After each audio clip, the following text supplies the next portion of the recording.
শুনছি আপনি নাকি একটু অভদ্র আছেন, মানে কথাবার্তার মাঝখানে বলা নাই কওয়া নাই, হঠাৎ করে নাকি গায়েব হয়ে যান। ব্যাটম্যান ব্যাটম্যান আরে গেল কই? আসলেই তো বেটায় তো বিশাল বেয়াদব। বুঝছি বাপ মা ছিল না, কিন্তু তাই বলে এইটুকু আদব কায়দা শিখবে না।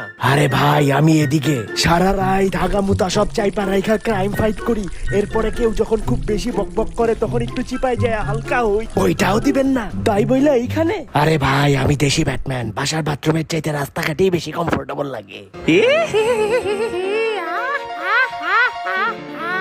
আরে এ তো দেখি বাংলাদেশি জোকার, সে এত খুশি মনে হাসতেছে কেন? ব্যাটম্যান কই? এর ধরে না কেন? আরে ব্যাটম্যান আমারে এই দেশে ধরতে পারবে না, ওরে এমন শিক্ষা দিছি। আরে ব্যাটম্যান কি ব্যাপার? জোকারকে নাকি আপনি ধরতে পারতেছেন না? আরে ভাই এই দেশে জোকারকে ধরা খুব ঝামেলা। জোকার করে কি আকাম কোকাম কইরা মেয়েদের ভিড়ের মধ্যে লুকায় যায়, আর এই দেশে অনেক মেয়ে এত মেকআপ দেয় যে কোনটা জোকার আর কোনটা অতিরিক্ত মেকআপ দেওয়া মেয়ে বুঝতে পারি না। একবার জোকার ভাই এক মেয়েরে ধরছি দেখা